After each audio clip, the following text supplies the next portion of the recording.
Panopticon Visualisation. In this visualisation, we're going to use the structure of the Panopticon to explore the energies we carry within us that influence our beliefs and our behaviours. It could be helpful to have an idea of what a Panopticon is before doing the visualisation. You can look it up very easily or check out my last video in which I describe the design and the ideas behind it, should you wish to do so. The influences we're going to be looking at could be a number of things. They might be people, whether that's people that we actually know or have known, or people we might never have met. Maybe they're entities or agencies, or people that we've somehow brought into our consciousness as guardians of our ethics and behaviours and beliefs through various sources. There are many ways in which we could have brought them in. We might also carry influences from events that we've experienced, whether they're traumatic events or not. And we could even carry them through our ancestral lines or from past life experiences. These influences are the voices, not literally expressing themselves with words, but with feelings that come together to form what we might experience as an internal guidance system or control system, like a conscience. That part of us which guides us how to behave and what to believe. When external influences have been internalized, they often operate in such a way that we have little or no awareness that they're not actually our thoughts, our beliefs, our feelings, but have actually come from outside of ourselves. That can be through family, school, religions, books, governments, societies, friends, films, the workspace. It's a long list. Now, many of us live in a society in which we are literally being observed, certainly for some of the time, through CCTV cameras, algorithms, apps, and so on. And the Panopticon is a good metaphor for this, increasing use of surveillance all over the world. As we can't know for sure when and where we're potentially being observed, it can feel as though we're under surveillance all of the time. And though we might accept that, for many of us this is unavoidable, or at least a difficult to avoid aspect of our modern world, where it becomes really interesting is when the knowledge that we are being observed, at least some of the time, meets those internalized influences that we carry with us. It is these that truly form our own personal panopticons, the influences that shape our responses to the idea of being observed. The voices, the programs that guide us, prompt us, and nudge us in certain directions, whether that's compliance, obedience, silence, fear, or something else. Though, of course, we also carry with us voices of encouragement, love, and compassion. Those that are associated with the concept of a panopticon are those that limit and constrain us, those that tend to carry with them an element of threat. If you do this, something bad will happen. If you believe that, it means that you're a bad person and that you're going to be punished in some way. That's usually more subtle than that, often in the name for our own goods, but ultimately rooted in constraint and fear. Now we're going to use this panopticon structure to get a sense of how these might be operating, how we might be carrying them in our unconscious minds, and to consider whether we want to keep them on as guardians of our ethics and our behaviours or not. It is not likely to be the most relaxing kind of visualisation because we're after all going to be using a kind of prison-like structure. So it's important to be relaxed, present and grounded before we begin. The best way to position yourself is to sit upright so that your spine is straight and your feet are flat on the ground, as this helps the energy move through your body freely. Once you're seated, take a moment to ground yourself all the way into the crystalline grid of the earth. You might want to imagine a column of light energy coming down through the central column, running through your body all the way through your Earth Star chakra, which is a little underneath your feet, and then down and further down into the core of the earth.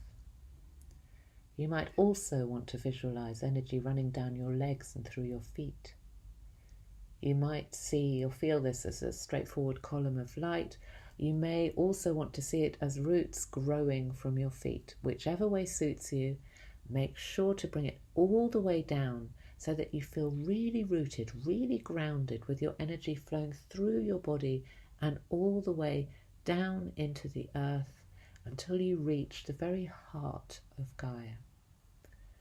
And when you meet that beautiful heart, you can invite her energy to meet yours, and you may feel yourself drawing some of that back up into your body and energetic fields in turn. Take some nice deep breaths as you're doing this. Get yourself centered into your body, calling in any stray thoughts or bits of attention so that you can bring your focus into where you are right here, right now. And now let's open up to our higher selves, to source energy, to the energy of pure love. Sense, feel, see, or just know that that same column of light which is connecting you to the heart of the earth is also connecting you up to that. Keep breathing and feel that vertical connection all the way up and all the way down. And now bring your attention to your heart space. If you'll notice that your mind is busy with chatter, then perhaps you can just drop your attention down, visualizing perhaps a rope ladder or a slide or a waterfall, bringing your consciousness down from that chatter into your heart space, that still, beautiful, knowing heart space, and rest there for a moment. Take a few more deep breaths, fully inhabiting that space in the center of your chest. And then expand the energy from your heart space, that beautiful light energy, so that it encompasses you above and below, to your right, to your left, in front of you and behind you, so that you're completely surrounded by your own beautiful light, fully present, fully conscious. And now let's set up the stage for your visualization. Be clear in remembering at all times that this is your visualization. You are the creator of the set. Should you choose to, you can visualize it as being made of cardboard or out of something more solid, whatever you like. We're going to be visualizing a prison and the experience of being watched.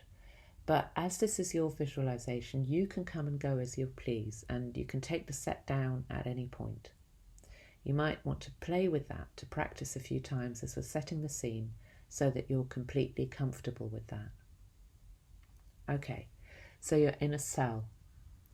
You can furnish it with whatever you want. Perhaps there's a bed, a desk, a chair, some sort of washing facilities. The walls can be any colour that you want, but it must be very well lit, either by a window to the outside world in the wall behind you, or by some form of really good lighting, or both.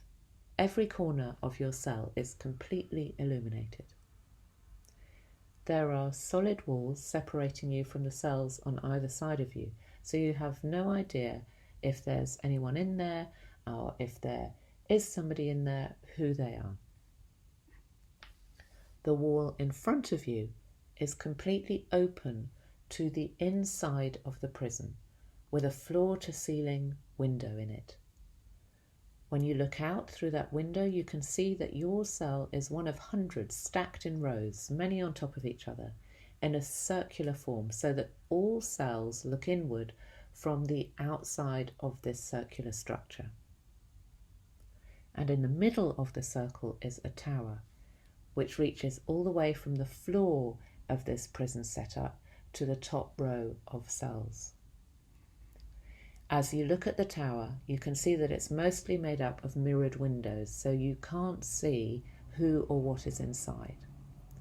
There may be nobody in there at all. There may be 20 people, 50 people, there may be one person. It could just be full of cameras. You don't know. But what you realise is that you are completely visible to whoever might be in that tower. As you don't know when you're being observed, it could be at any moment. You understand that it could potentially be 100% of the time. And this panopticon is a representation of the internalized influences we carry with us. In that tower in front of you are our internalized watchers. Now, you may already be aware of some of the influences you carry with you. You might remember something taught to you by a parent or a guardian or at school, maybe to do with how to behave in a given situation. Perhaps you remember either real or threatened consequences to doing something that you were taught not to do. Perhaps these consequences were tangible, like being denied something or something being done to you. Perhaps they were less tangible and carried with them a vaguer sense of punishment, perhaps something even to do with the afterlife, going to hell, for instance. Now, most of us carry several voices of influence with us at all times, internalized to the point that they feel as though they are us. We're going to use the structure of the Panopticon to look into which voices we carry with us, which influences are lodged in our unconscious, guiding our beliefs and behaviours in ways that have become so habitual that we don't notice them. These are the silent yet powerful shoulds and shouldn'ts so many of us carry. You should always do as you're told. You should behave in a respectable or a respectful way. You should give way if somebody else wants something that you also want. You shouldn't answer back. You shouldn't question authority. You shouldn't speak your own mind. That kind of thing, right? And what we're doing here with this visualization is creating the opportunity to choose. What is it that I believe? What do I know to be right? What do I want to be guided by? So, back to the Panopticon, where you are in your very well lit cell, facing that tower in front of you. Remember, you can't see who or what's in there. All you can see is a mirrored reflection. So we're going to start by looking at one of the influences you might be carrying with you. You may already have in mind an area of life where you feel constrained in some way by some kind of internalized influence or energy. Perhaps it's to do with finding it difficult to fully express yourself in certain situations or being fearful of doing certain things. Take the opportunity in a moment to ask to be shown an influence, either for the situation you have in mind, or you can simply ask to be shown an influence that you are currently unaware of or only partially aware of. As this is your visualization, you have total power over how everything works here, and so you are able to reverse the one-way mirror surrounding the tower. This means that in a moment you'll be able to look inside the tower, and whoever or whatever is inside will not be able to see you. You're able to observe in complete privacy. Quite a nice way of activating this, and I'd invite you to do that now, is to call in a beautiful pearlescent, light-filled smoke to surround the whole tower for a moment, and then blow it away again. You can imagine this, or you can actually gently blow it away as you're sitting in your chair. If you don't see this happening clearly in your mind's eye, simply intend and know that it's happening. You will be shown what you would like to be shown in whatever way suits you. It could be in the form of words, if it isn't in the form of images, or it could be as though an understanding is suddenly given to you out of nowhere. Don't force anything, just let it be shown to you in whatever way suits you best. Now, as the smoke around the tower clears, the one-way mirror is reversed, and you can see the influence that you have asked to be shown, and the influence cannot see you. What is it? What is it that you've been shown? Is it a person? Someone that you know or knew, or someone you don't recognize at all? Is it something representing an institution like a book or a symbol of some sort? Is it an animal? Is it an object? Is it something else completely? Trust what you experience. It may be very straightforward or it may not be. If it isn't so straightforward, feel your way into what you're being shown. Is it to do with something or someone from your past? Is it something or someone representing some kind of teaching or programming? Is it something to do with a past life? Is it something to do with an event you experienced in this life? Or is it something you've carried with you through your ancestral lines? If it's a symbol, what's the symbol like? Is it large, small, heavy, light? What colour is it? Is it moving? What's the nature of the influence? Is it loving? Is it threatening? Does it feel heavy or light? Perhaps it's a mixture of loving and threatening, heavy and light. If you like, you can ask to be shown whatever consequences are associated with this influence on a screen. It's not something you have to feel or experience. You can be shown, like a cinema screen, next to the tower, or to understand in a different way. Does it use promises of rewards or punishments in any way? When you first became aware of this influence in this visualization, did you experience any reaction in your body? Do you feel that now? How do you feel about this influence? Is it helpful? Perhaps its purpose is to keep you safe. Perhaps its purpose was to keep you safe, but in ways that are not relevant to you now. Does it constrain your experience of life, of yourself, who you are, and your own thoughts and beliefs and behaviours? Or does it enhance your experience of life? Does it give you confidence? Does it make you feel small or fearful? Does it help you or does it hinder you? Perhaps this influence came with loving intentions but doesn't fit with your current state. Perhaps this influence was intended to keep you quiet and subservient and never had your best interests at heart. Discover what you can about this influence and how it operates. Does it trigger an emotion? Does it give you a physical sensation of any kind? Does it feel like a warning? If you do this, something terrible will happen. Or maybe it's an encouraging influence in some ways. Does it feel present all of the time, or is it triggered in certain situations? If so, when is it triggered? And what are the consequences of not listening to this influence or not obeying it? Bottom line, do you want to keep this influence around? If you do, if you believe aspects of it to be helpful to you, then you could choose to hold on to that aspect or aspects and adjust in any way you see fit how conscious you would like this to be. The more conscious we are of what influences us and in what ways, the greater the freedom we have in choosing how to work with that or not, as the case may be. If you don't want it around, you can thank it for how it has tried to help you, if that feels as though it's been the case, and then simply tell it, in gentle and yet no uncertain terms, that it has outlived its purpose and has no permission to remain around you or within you in any way and needs to leave all your energy fields now. Withdraw any permission you have given this influence, purposefully or accidentally, consciously or unconsciously, across all time and space. That permission is permanently revoked now.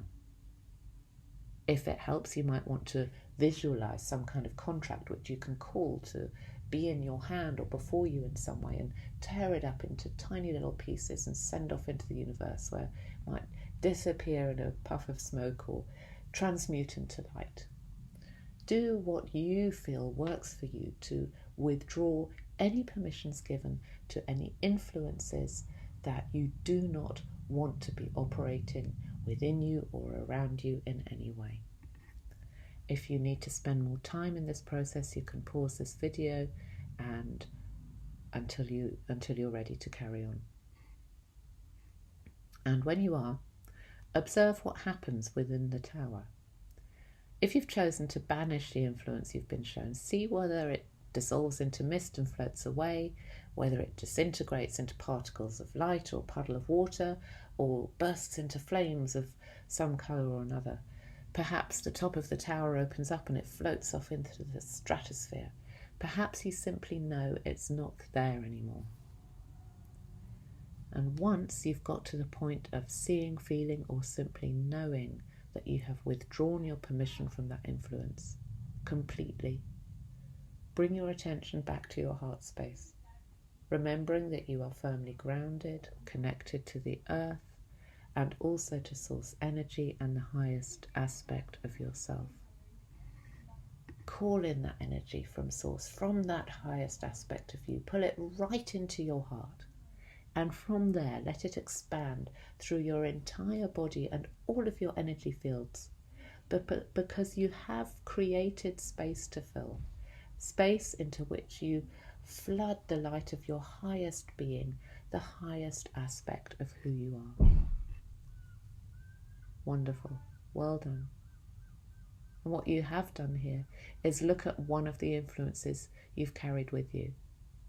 And you may find that having brought one into conscious awareness, having decided whether you want to continue carrying it with you or not, or aspects of it with you or not, and adjusted yourself accordingly, that other influences begin to come to light quite naturally. What we tend to carry with us is a kind of tangled web of experience, teaching and programming, and unpicking just one single thread of that web can cause more to begin to unravel. You can come back to this visualization as many times as you'd like, either to look at influences that you're already aware of, beginning to be aware of, or asked to be made aware of those that are still completely unconscious. And as you become more practiced, you might want to do several at once, and there may come a time where there's just nothing left, where there's nothing in that tower that you don't want to be there. Now, you, as the creator of this visualization, however many times you revisit, can choose what you want to do with this stage set, with this setup, whether that's after you've completed a single visualization or once you feel that you're done with it for good. What would you like to do now? You might choose to put it in your toolkit to revisit at your leisure, perhaps shrunk down to a tiny little size. You may want to dissolve it into light particles. And you may also want to play with the structure itself. For instance, the design of the Panopticon is intended to isolate you from the people in the other cells. Would you like to put doors or windows in the walls on either side of your cell, or remove those walls altogether? Who would you like to have in the cells around you? How would you like to engage with them? Would you like to redesign the tower? Perhaps you don't want it there at all, or perhaps you would like it to be completely transparent and populated by loving guides. You may want to transform the whole thing into a garden or a beautiful community setting, or whatever you want. That is, of course, if you haven't decided to have it disappear into a puff of smoke. Whatever you decide, it would be wise to consciously withdraw your energy from this sense of being in this sort of panopticon kind of setup, either for good or until you choose to re-engage. And when you have completed whatever you've decided to do, bring your attention back to your heart space. Of course, it's where you've been the whole time, really. Feel your way back into your body, back into that wise, loving space in the center of your chest. Take a few more deep breaths. And when you're ready, wiggle your toes and your fingers to bring yourself back into the present moment and open your eyes.